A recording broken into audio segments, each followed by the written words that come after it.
नागराज, सांपों के राजा की एक रहस्यमय हिंदी कहानी। पृथ्वी की भूगर्भ में जीवों की बहुत बड़ी दुनिया बसती है, जहाँ कई तरह के अनेकों जीव जंतु रहते हैं।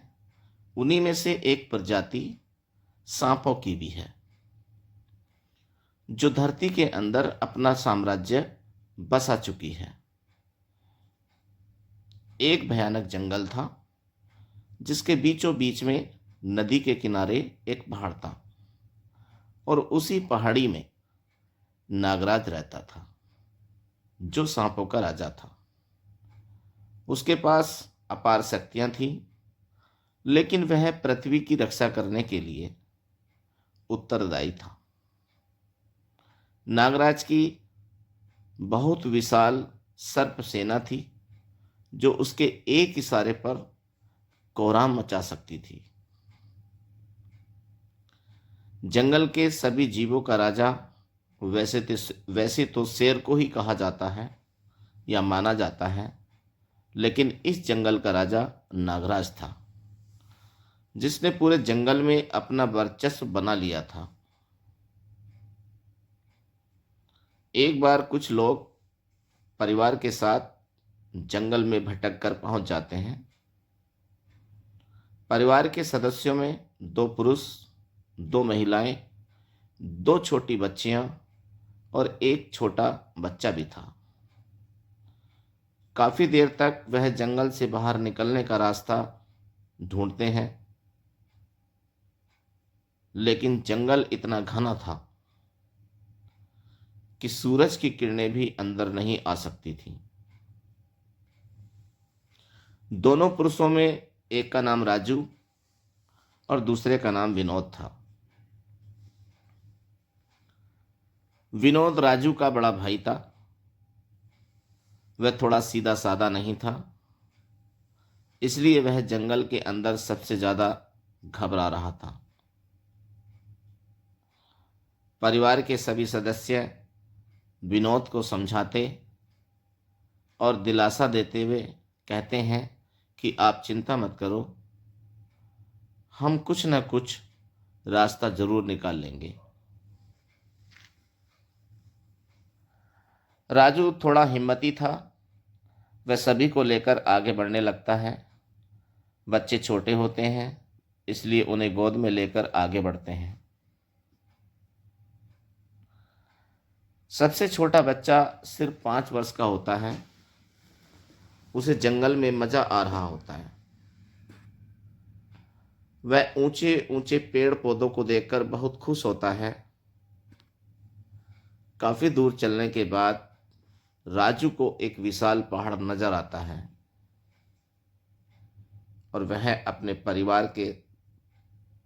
परिवार से कहता है, जल्दी चलो, हमें उस पहाड़ के ऊपर चलना होगा।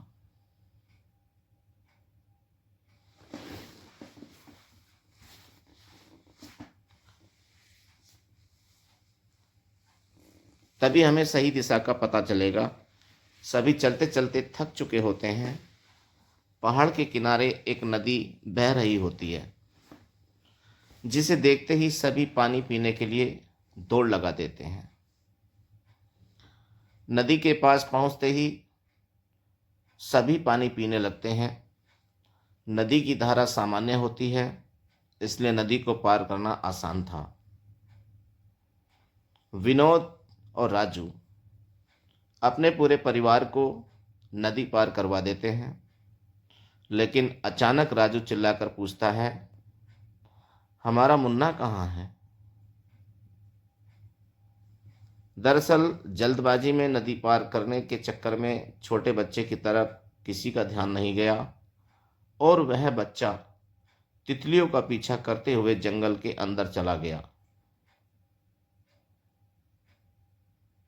विनोद और राजू औरतों और बच्चियों को उसी पहाड़ के किनारे बैठाकर दोबारा नदी पार करके जंगल की तरफ आते हैं, और जोर जोर से अपने बच्चे को पुकारने लगते हैं।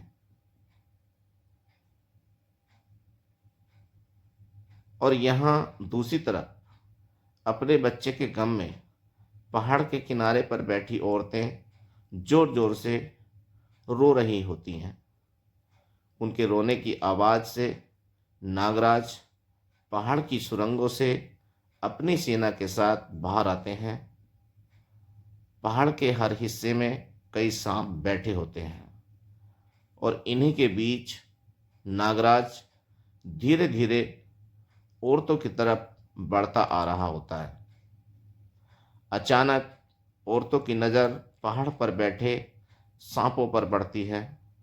वह डर से चीखने लगती हैं और अपने बच्चियों को अपनी गोद में छुपा लेती हैं।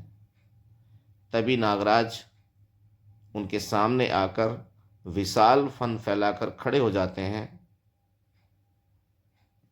और सभी से कहते हैं कि तुम लोगों को यहाँ से बाहर जाने के लिए अब मेरी नाग सेना रास्ता दिखाएगी। तुम लोग जल्द ही इस जंगल से बाहर चले जाओ। यहाँ रहना खतरनाक हो सकता है। राजू और विनोद भी बोलता हुआ सांप देखकर दंग रह जाते हैं, लेकिन उन्होंने अपने बच्चे को पा लिया था। इससे बड़ा चमत्कार कुछ नहीं हो सकता था। इसलिए वह नागराज को देव रूप मान लेते हैं और अपने परिवार के साथ जंगल से सांपों के पीछे पीछे चल देते हैं। कुछ ही दूर उन्हें एक सुरंग दिखाई देती है। सांप वहीं जाकर रुक जाते हैं और उन्हें जाने का इशारा करते हैं। एक एक करके राजू अपने पूरे परिवार को सुरंग के द्वार से जंगल से बाहर निकाल देता है। नागराज इस परिवार के लिए किसी फरिश्ते से कम नहीं थे, जिन्होंने इन्हें इनका खोया हुआ अनमोल उपहार दे दिया। और इसी में चमत्कार के साथ ये डरावनी कहानी समाप्त हो जाती है। तो दोस्तों, कहानी कैसी लगी प्लीज़ कमेंट में ज़रूर बताएं और चैनल को सब्सक्राइब ज़रूर करें।